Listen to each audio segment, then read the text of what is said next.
Technology addiction. Technology addiction affects our lives in many different ways. It can have a negative impact on our lives by causing distraction, but it can also have a positive impact by giving us the ability to have access to information from all around the world. Technology controls us psychologically by using techniques to reel us in. What I mean by this is they use randomness, as what Carolyn Knorr refers to it in her article, How to Resist Technology Addiction. Knorr says randomness is something social networks use by placing random status updates, which then keeps us scrolling, searching endlessly for a prize, such as who friended us, who liked our post, or who updated their status. This makes for the endless scrolling through Facebook, Instagrams, or other social media news feeds. According to Common Sense Infographics, 72% of teenagers feel the need to respond to texts, social networking messages, and other notifications. This means no matter what they are doing, whether it be driving, visiting with friends or family, going to bed, or right when they wake up, people are on their phones. On the same infographic, 56% of parents admit that they check their mobile devices while driving. This YouTube video called Look Up by Gary Turk talks about how we are constantly on our phones. It sends a powerful message to people telling them to look up from their phones and to get more involved with our environment and the people in it because we could miss out on opportunities of a lifetime just by being on our phone. I have 422 friends, yet I'm lonely. I speak to all of them every day, yet none of them really know me.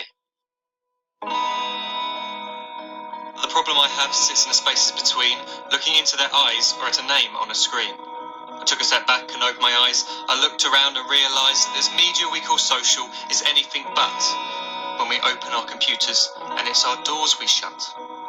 All this technology we have is just an illusion. Community, companionship, a sense of inclusion. Yet when you step away from this device of delusion, you awaken to see a world of confusion. A world where we're slaves to the technology we mastered, where information gets sold by some rich, greedy bastard. A world of self-interest, self-image, self-promotion, where we all share our best bits but leave out the emotion. We're at our most happy with an experience we share. But is it the same if no one is there? Be there for your friends, and they'll be there too, but no one will be if a group message will do. We edit and exaggerate, crave adulation. We pretend not to notice the social isolation. We put our words into order until our lives are glistening. We don't even know if anyone is listening. Being alone isn't the problem. Let me just emphasise, if you read a book, paint a picture, or do some exercise, you're being productive and present, not reserved and recluse. You're being awake and attentive and putting your time to good use. So when you're in public and you start to feel alone, put your hands behind your head, step away from the phone. You don't need to stare at your menu or at your contact list. Just talk to one another. Learn to coexist. I can't stand to hear the silence of a busy commuter train where no one wants to talk through the fear of looking insane. We're becoming unsocial. It no longer satisfies to engage with one another and look into someone's eyes. We're surrounded by children who, since they were born, have watched us living like robots and think it's the norm. It's not very likely you'll make world's greatest dad if you can't entertain a child without using an iPad. When I was a child, I'd never be home.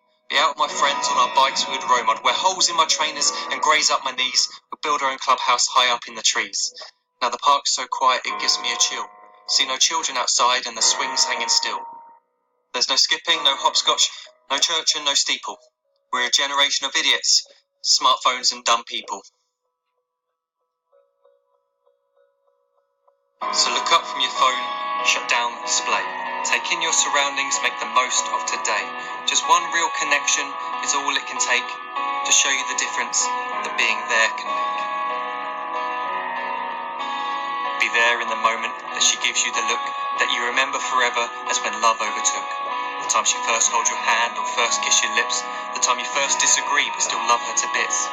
The time you don't have to tell hundreds of what you've just done because you want to share this moment with just this one.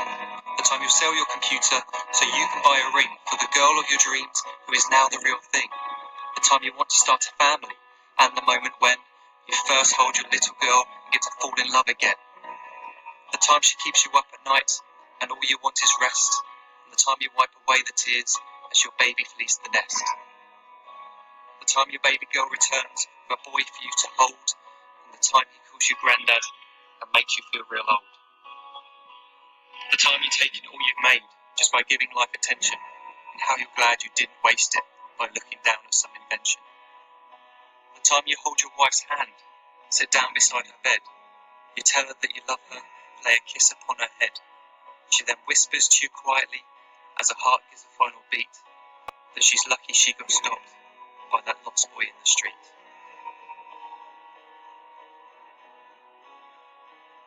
But none of these times ever happened. You've never had any of this.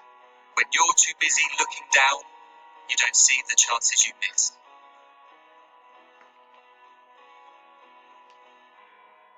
So look up from your phone, shut down those displays. We have a finite existence, a set number of days. Don't waste your life getting caught in the net, as when the end comes, nothing's worse than regret.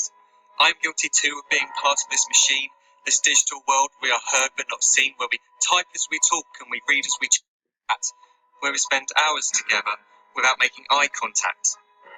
So don't give in to a life where you follow the hype. Give people your love, don't give them your like. Disconnect from the need to be heard and defined. Go out into the world, leave distractions behind. Look up from your phone, shut down that display. Stop watching this video, and live life the real way.